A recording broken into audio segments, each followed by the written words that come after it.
বন্ধুরা দেখো, আজকে খুব সুন্দরভাবে কাতল মাছ দিয়ে আলু দিয়ে টমেটো দিয়ে পাতলা ঝোল করব। তো সেটা তোমাদের সাথে শেয়ার করব। তো দেখো, সবজিগুলো কেটে নিয়েছি, টমেটো আর আলু। এখন ধুয়ে নিচ্ছি ভালো করে জল দিয়ে।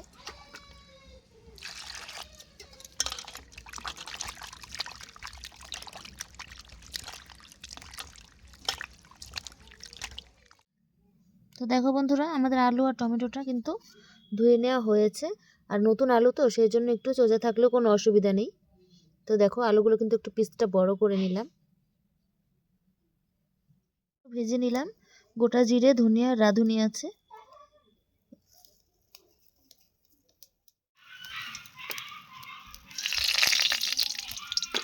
তেজপাতা ফোড়নে দিয়ে দিলাম, গোটা জিরে দিয়ে দিলাম ফোড়নে।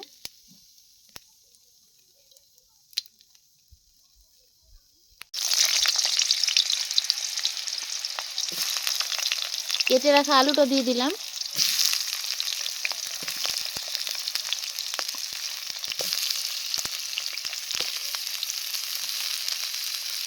এটা কাঁচা লঙ্কা চেরা দিয়ে দিলাম।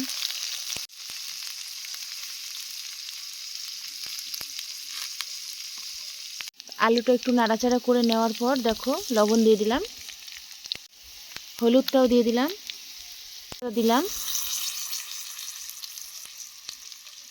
তারপর একটু কাশ্মীরি লঙ্কার গুঁড়ো দিয়ে দিলাম কালারের জন্য।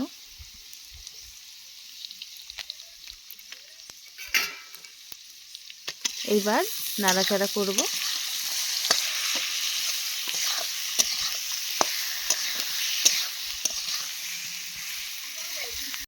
তো বন্ধুরা দেখো, লাল লঙ্কার গুঁড়োটা দিয়ে কিছুক্ষণ নাড়াচাড়া করব। তারপর দেখো, আমাদের আলুটা কিন্তু নরম হয়ে গেছে, এই দেখো সুন্দরভাবে। আর আমি এখানে কিন্তু ঝালের জন্য কাঁচা লঙ্কাটা দিয়েছি, আর কালারের জন্য কিন্তু একটু লাল লঙ্কার গুঁড়ো দিয়েছি। তারপর দেখো, পরিমাণ মতো ঝোলটা অ্যাড করে দিচ্ছি।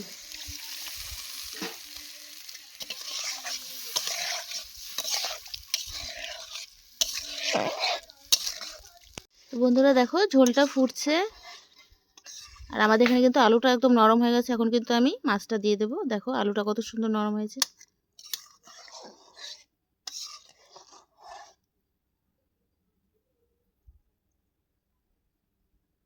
বন্ধুরা দেখো, মাছগুলো আমি কিন্তু ঝোলের মধ্যে দিয়ে দিলাম।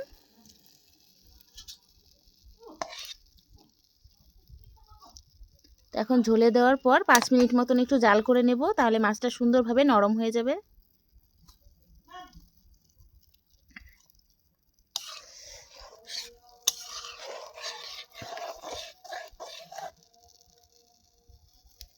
মশলাটা দেখো, একটু জল দিয়ে নিলাম, এবার বেটে নেব।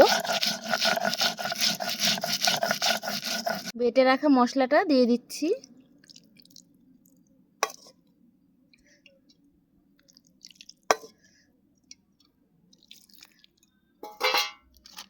উপর দিয়ে একটু গরম মশলার গুঁড়ো দিয়ে দিচ্ছি।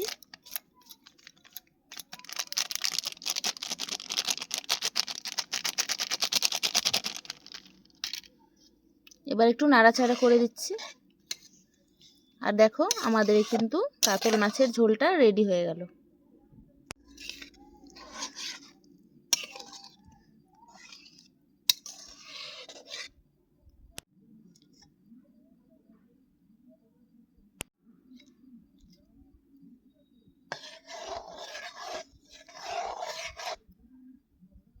বন্ধুরা দেখো, আমাদের ঝোলটা এখন কিন্তু একদম রেডি হয়ে গেছে। এখন কিন্তু নামিয়ে নেব।